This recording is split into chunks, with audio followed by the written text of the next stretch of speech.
The moment I read the opening line of this story, I could tell I would like it. It's very beautifully written, and the plot is so simple, raw, and real.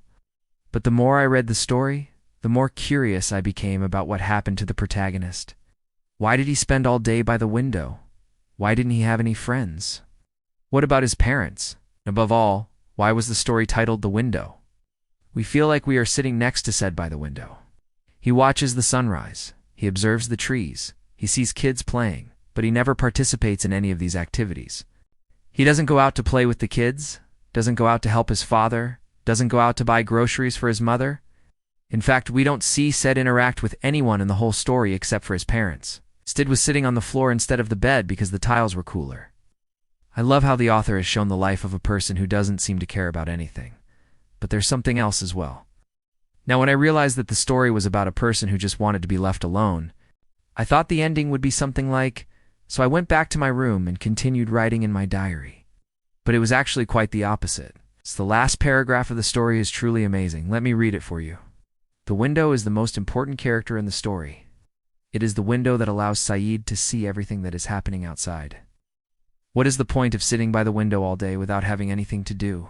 And that is why I kept reading the story, hoping that Sid would go out, meet someone, pick up the ball, break the silence, do something. Now, before we wrap up today's discussion, I want to ask you a question. You also prefer to stay at home, or do you love going out? Let me know in the comments. And if you like this story, make sure to leave a thumbs up and subscribe to the channel. Thank you for listening, and I will see you in the next episode. Bye. But he didn't, and that is why I was surprised to read the last paragraph. Because in the last paragraph, Sid is not just content with his life, he's happy with it. He says, "Sometimes I think about going outside. There is no reason. Everything I need is in the house. My books are here, my bed is here, and the window gives me all the view I require." These lines suggest that Sid is perfectly fine with his life. He is happy with the view he gets from his window. He doesn't feel the need to step outside. It is the window that keeps him informed about the world. If Saeed decides to step outside, he will miss all the things that he loves watching. He will miss the crows, the boy with the red shirt, the children at play, and the stray cat walking on the street. Sid seems to be content with his life. He is not sad or angry. He just wants to be alone. As he was sitting there, he noticed that the ball the children used to play with was lying forgotten near the gutter. The story is simple, but the character is complex. We keep questioning his actions throughout the story, but in the end, we realize that there is nothing wrong with him. He is just different. And there is nothing wrong with being different, with being a little weird. This story teaches us to accept people the way they are and to respect their choices. He could have gone and picked it up, but he didn't. During one such afternoon, the heat was so strong I had to sit on the floor instead of the bed. The tiles were cooler, outside, not even the crows came. It was just silence and dust. The ball the children used to play with lay forgotten near the gutter. No one picked it up for 3 days. I sometimes think about going outside. There is no reason. Everything I need is in the house. My books are here, my bed is here, and the window gives me all the view I require. This shows that Sid doesn't care what happens around him. But then he says that there's no reason to go out because everything he needs is inside. He has his books, he has his bed, and he has his window. And the window gives him all the view he requires. Isn't that beautiful? He doesn't care whether the children are playing or not, whether they pick up their ball or not, and whether the family next door is happy or sad. Sid just sits by the window and observes everything without participating in anything. Brushes his teeth and washes his face in the morning. He eats breakfast with his family and observes his surroundings.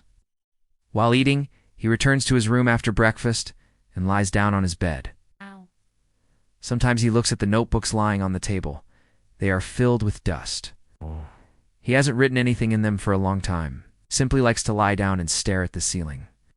He listens to the sound of the ceiling fan. The fan makes a slight clicking sound whenever it turns, but he's used to it, so he doesn't mind. But the thing is, even though we know what Sid is doing and seeing, we don't know why he is doing it. Why does he spend all day staring out of the window? Why doesn't he go outside or interact with the people around him? To answer these questions, we have to look at the things he does. If you're also curious, let's dive into today's episode of the Amazing Short Stories. Hello everyone, welcome back to the channel. This is the second episode of Amazing Short Stories. a show where we read and discuss amazing short stories from around the world. Now, you may say it's perfectly okay to spend your time alone. Who wants to play with some random kids on the street? That's a fair point. But the thing is, Saeed isn't just spending time alone. He is literally glued to the window. Why does he want to be inside all day? Why doesn't he go outside and walk around? To answer this question, we have to look at what happens next. You can find the link to this story in the description below. He told us that for the first week there was activity. Furniture was being moved around, relatives were coming and going. But after that, everything became normal again. Their curtains were always drawn, and the front door stayed closed most of the time. Said hasn't seen them in weeks, and he doesn't know their names. This means that Said prefers to live in isolation, doesn't want to socialize with the people around him. He watches the crows fly in and perch on the name tree every morning. He sees the boy wearing a red shirt ride past his house every day at 9:05 a.m. He knows that the boy must be on his way to school, but he doesn't know his name and they've never spoken. Saeed also watches the children play outside between 10:30 and 12. He knows all their faces.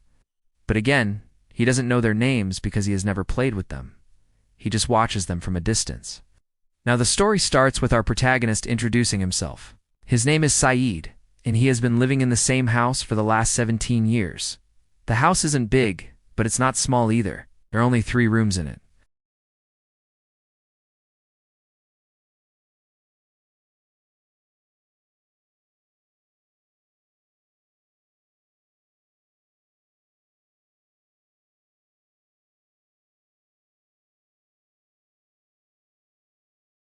While sitting by the window, Saeed observes everything that happens on the street outside.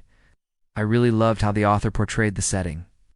It feels like he has done such a great job describing each and every tiny detail. Said does a lot of things while sitting by the window. We can infer from these activities that Said is a lazy person. He enjoys spending his time alone.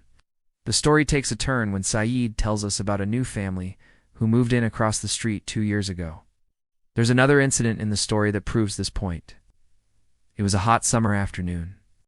You may be thinking that this story is boring, but if you ask me, I think this is the best part of the story. And if you're wondering why Said is content with such a boring life, I have the answer for that too. In the month of June, the days become hot. The fan becomes slower and power cuts increase. Just think about these lines. He says that he sometimes thinks about going outside. When I read these lines, I realized that the title of the story is not just the window. It is actually the window. Now, even though I can understand why Said doesn't want to go outside, I cannot understand why he spends all day doing nothing. That's the thing about this story. So that was the story, and I hope you enjoyed listening to it. Hey guys, welcome to the channel. Today I have a special treat for you all. The story you are about to hear was originally written in Hindi and published in a book called Manoranjan, which means entertainment. One morning I woke up and felt the cold floor under my feet. It came out of a broken pipe near the roof. The steam disappeared into the white sky. I watched it for at least 15 minutes. It arose, twisted once or twice, and vanished, again and again. Amma made chai and called me. I ate slowly, chewing each piece. I didn't talk. Smoke moved slowly, just like the steam in the morning. I watched it rise and fade. I couldn't smell it because the window was closed, but I imagined the smell. Amma poured him chai. He drank it slowly. No one talked. The heater wasn't working. Abba tapped it twice, then left it. He said, "Tomorrow we'll see." But he says that every year it's always tomorrow. I had dinner at 8 p.m., rice and dal. It was okay. Not hot, not cold. It's just okay. Then I returned to my spot. The blanket was still there. I adjusted it and sat again. A dog barked in the distance. The ball was still under the rickshaw. The neem tree didn't move. Everything stayed the same. Dry leaves and a bit of kerosene, maybe? I'm not sure. At 3:30, the postman came. He walked slowly, hands in pockets. Only the same view. He didn't stop at our gate. He just passed by. We haven't received a letter in months. If you did, don't forget to leave a thumbs up. Also, if this is your first time here, subscribe to never miss out on any news stories. Thank you. My brother sends voice messages now. Amma plays them and smiles. I don't listen. I open my old notebook again. The one I wrote in yesterday. I turn to the next blank page. I took the pencil Imran gave me and wrote, "Greater than winter has come. The boy still rides the cycle. The sky is white. There's nothing new." That was enough for today. Amma didn't either. The clock ticked in the background. The sound matched my chewing. I noticed that one had a red scarf. They played for a while, throwing a ball softly against the wall. It hit the same spot again and again. I could see the patch of dirty marks on the wall where the ball landed. After 20 minutes, the ball rolled under a rickshaw. They didn't try to get it, they just left. The ball stayed there. I could still see it from my window. Amma gave me a shawl in the evening. It is an old one, light gray, a little torn on one side. She said, "Wrap it around yourself." I nodded and did. It felt heavy, but warm. I sat back near the window. The streetlight came on. Its glow fell on the neem tree, but not much. The bulb is dim. I looked up at the sky. Still white, but now with a little darkening at the top. No stars, just blankness. Like a chalkboard before writing begins. At 2 p.m. the street was empty. Even the crow that usually comes on the neem tree didn't appear today. I wondered where it went. Maybe it doesn't like the cold. I don't either, but I don't move. I wrapped the blanket around my legs and leaned on the wall. I tried to close my eyes for a while, but I couldn't sleep. The wall was hard and cold. My left hand was getting numb, so I moved it slightly. That helped. The steam from the cup looked the same as the one from the pipe. I sipped slowly. It was hot at first, then warm, then cold. I did not ask for another cup. At 10:30, the children came again. They wore jackets and held their hands inside their sleeves. One boy had a runny nose. Another kept coughing. They didn't play today. They just kicked a stone back and forth, then sat on the steps of the empty house at the corner. One of them spat on the ground. I watched them until they left. I pulled my blanket tighter around my shoulders and looked toward the window. The glass was slightly fogged. It makes a pale shape that moves a little every hour. I sometimes put my finger inside it and count how long it takes to feel warm. Usually it takes around 40 seconds. The neighbor's cat hasn't come in 2 days. Maybe it is hiding somewhere warm, or maybe it found a better place. I looked under the car across the road, but it was not there. I hope it returns. She was not exciting, but she moved slowly like me. Outside, the neem tree looked still, more still than usual. There were no leaves moving. The sky was white, but not bright. Just a dull, flat white like the inside of an empty envelope. I sat by the window again, as I always do. Amma gave me a wool sweater. It has brown and gray stripes. I've worn it for the last 3 days. It smells a little like the wooden box it came from, and the sleeves are slightly too long, but I do not mind. My arms stay warm. The mornings are colder. The boy with the red cycle still passes by, but now he wears a blue wool cap. His pace is slower, maybe because the road is wet with dew. He does not look up at my window. No one ever does. So without any further delay, let us dive straight into the story. It is winter now. I did not notice when it began. Today when I sat at the window, I saw steam rise from the neighbor's kitchen. In winter, the sunlight takes longer to enter my room. Around noon, a thin beam reaches the wall. Lunch today was leftover aloo gosht from last night. It was cold. Amma warmed it on the stove. At 3 p.m., someone across the street lit a small fire. Dry leaves were burning.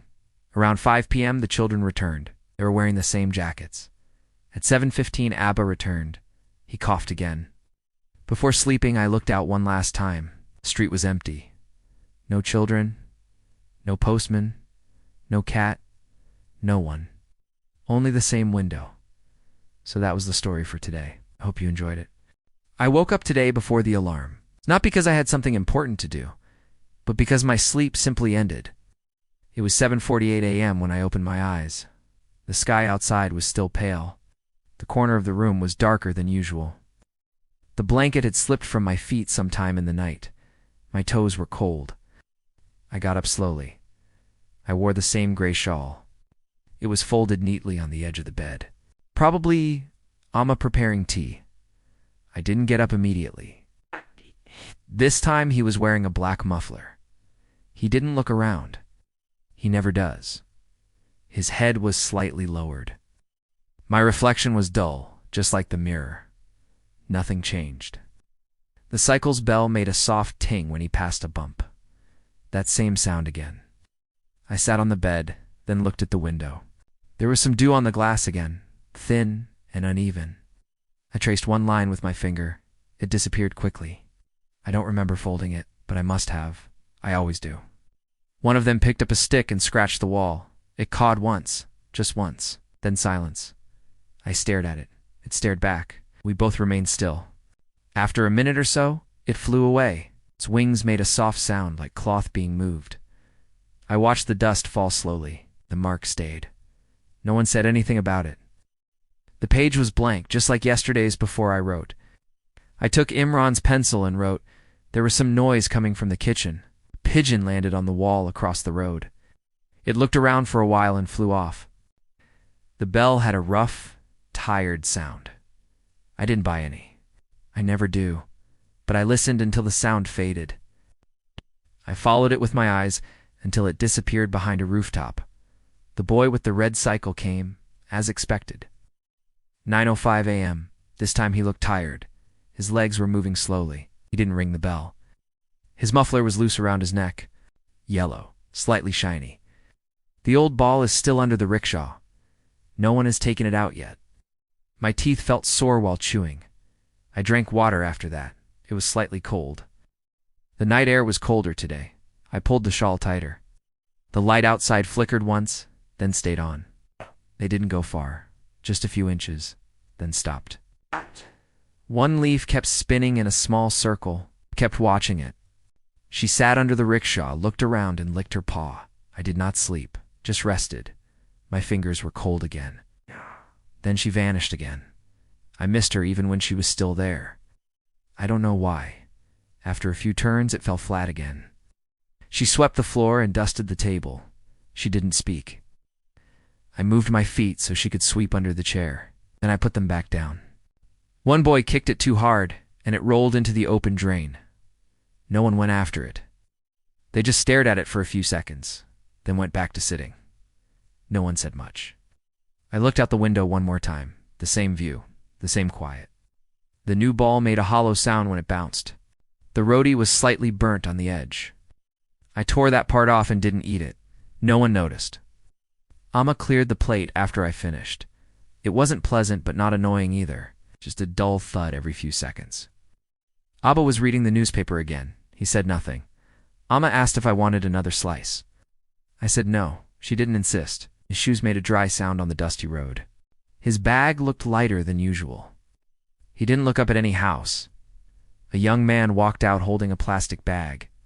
He crossed the road without looking. The bag was swinging from his hand. Stepped into a puddle but didn't seem to care. The sun moved behind the clouds. Shadow from the neem tree crept toward the gate. It was slow. I watched it the whole way. It touched the step by 4:17. I remember the time because the clock in the corridor struck once. He walked slowly, then turned left. He didn't return for the rest of the day. I brushed my teeth, then washed my face. The mirror had fogged a little. I wiped it with my sleeve. Breakfast was simple. One slice of bread, slightly cold butter, and chai. After breakfast, I went back to my window. The street was still there. The same neem tree. The same patch of dirt near the gutter. I sat back, wrapped the shawl around myself again, and leaned against the wall. The neighbor's gate opened. By 10:30, the children came. Today, one of them brought a new ball. They played for half an hour, then sat down. 11:15, a crow landed on the neem tree. I opened my notebook again. The same boy passed. The same crow landed. A new ball, but same game. I sat and watched. That was enough for today. Around noon, Amma came in to clean the room. Lunch was mung dal and 2 rotis. I ate quietly. At 2 p.m., the wind picked up a little. It moved the dry leaves near the wall. A street vendor passed, ringing a bell. He was selling roasted peanuts. At 3 p.m., the postman came again. No letters. He walked slower today. At 4 p.m., the light began to change. The children were late today. It came around 5 p.m. The new ball had lost some shine. It bounced less. The boy with the red cycle came again. 6 p.m., Amma brought a bowl of peanuts. I don't like them much, but I ate a few. They were dry. The neighbor's cat returned briefly. After dinner, which was plain rice and yogurt, I sat again by the window. The sound of the distant television came from someone's house. A drama, I think. Someone shouted, then silence. I looked up at the neem tree. Its shadow was still. The leaves did not move. Everything was quiet again. I leaned back, rested my head against the wall, and closed my eyes for a few minutes. Before bed, I stood once to stretch, then sat back down. No changes. So this is the end of today's story. Before we move on to tomorrow's story, I have a question for you. Can you imagine a world where the sun never shines, where every day is filled with fog and rain? What would such a world be like? Would people even exist? How would life work? Now, I'm not asking you to make a detailed plan of this imaginary world. Every day is filled with the same tasks, the same faces. This can make life feel boring and sad. I want to share this feeling with you so that you know you're not alone. Many of us feel this way.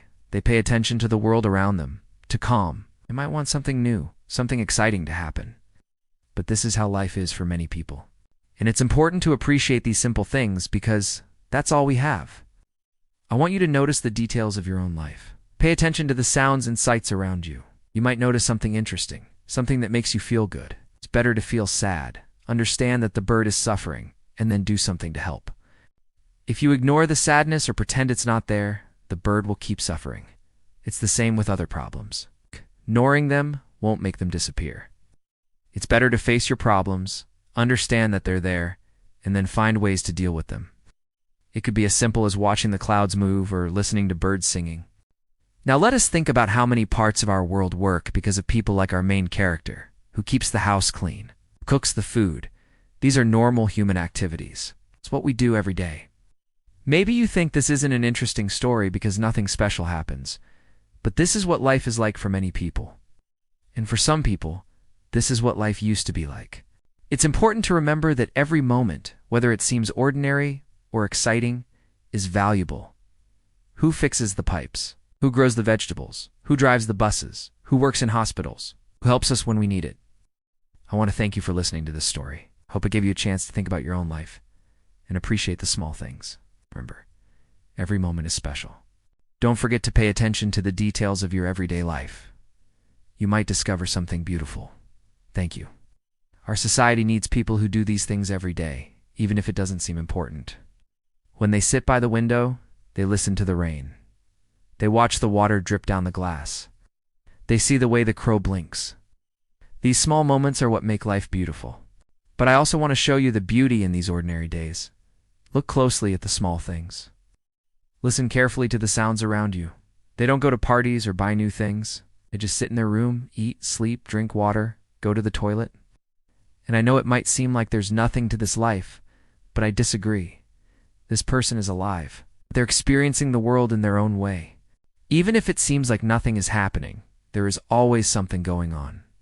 Maybe they wish they could travel or meet new people. But where they are right now is where they are. Like the leaking pipe or the old umbrella or the hungry dog. These things might be sad, but that's okay. Life isn't always happy.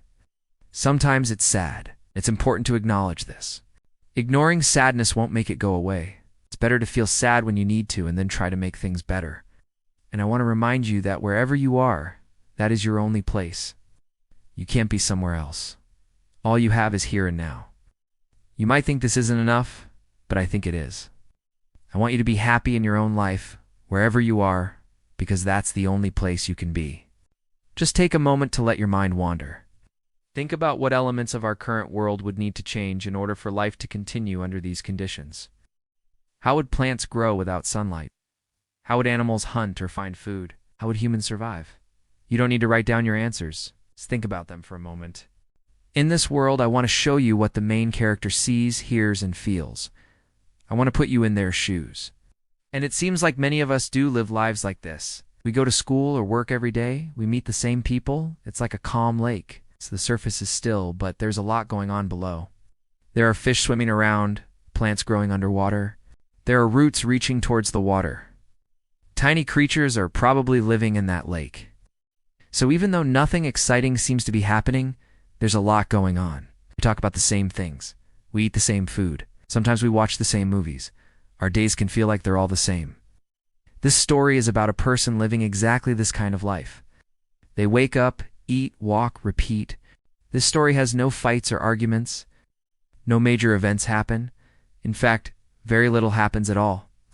People just live their lives. Our main character notices these things. They see the small spider, the water dripping from the pipe, the leaves stuck to the puddles. Some people might think this kind of life is too slow. The main character in this story doesn't have much money. Maybe they're dreaming of a different life. A life full of adventure. Sometimes the main character sees things that make them sad. For example, if you see a bird with a broken wing, it's no use pretending to be happy. Being brave enough to feel sadness or fear and still trying to do good things is a sign of real strength. The main character eats, sleeps, uses the bathroom, reads, walks. These ordinary days are what make up our lives. Today felt the same as yesterday. It started in a similar way. I woke up at 7:52 a.m. My eyes opened slowly. There was no noise, just the usual stillness. The fan wasn't running. It hasn't been needed lately. The weather is cooler. My shawl was wrapped halfway around me. One arm was cold. I pulled it tighter. I sat up. Last time, I think it was Green. He didn't speak, just kept walking. The street was quiet again. Lunch was potato curry and roti. The curry was thick. I chewed each bite carefully. Ma asked if I wanted more. I said no. She said and took the plate. The kitchen tap was dripping again, 1 drop every 4 seconds. I counted 7 drops. Then I stopped. Back at the window, the sunlight was coming in at an angle. It made a bright line on the floor. I watched it move slowly as time passed. It didn't move far, just a little. My legs dangled off the bed for a while before touching the ground. At 2:15, the postman came. He didn't stop. No letters again. His bag looked empty. Scratched his chin while walking. That was the only new thing. Black car drove by at 3 p.m. Its tire splashed through a puddle that was still there from yesterday. The puddle moved slightly, then stilled again. The car turned the corner. I didn't see it again. Around 3:40, I heard a sound from a distance. Maybe someone hammering something. It wasn't loud, just thump, thump, pause, thump, pause. It continued for about 10 minutes, then stopped. I moved my leg because it had gone slightly numb. I stretched it forward, then bent it again. Then I switched the position of the other foot. Then I sat still. The children came out at 4:50. They didn't play. They just sat near the wall. One of them was drawing something in the dirt with a stick. I couldn't see what.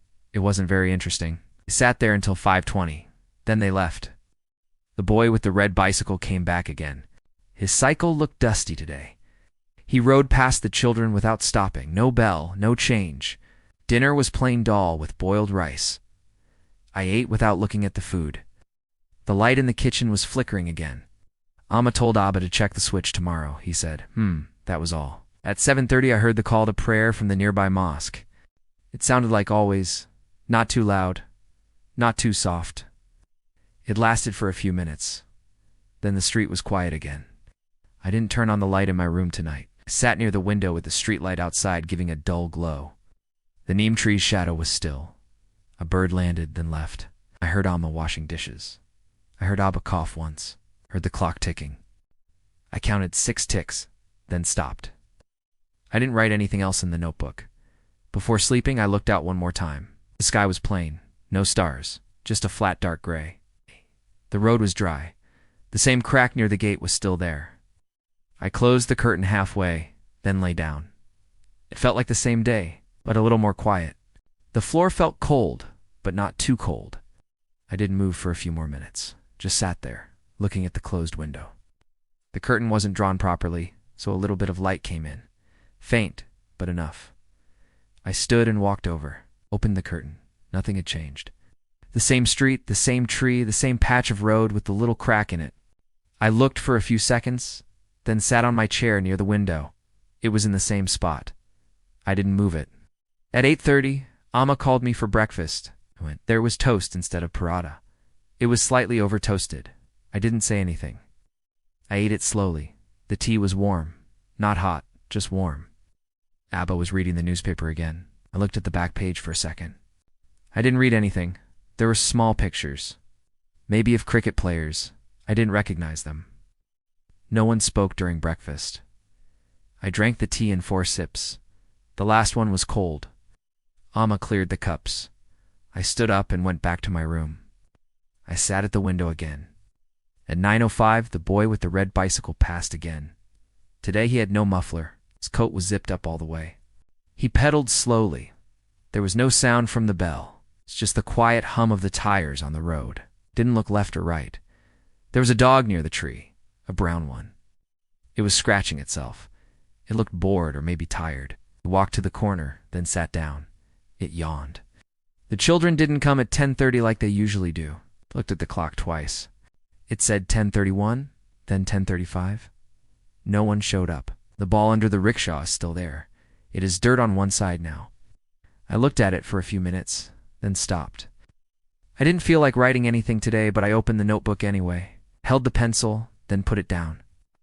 After some time, I wrote, "Today feels like yesterday, but not exactly, just mostly." Then I closed the notebook. At 11:50, a man passed by.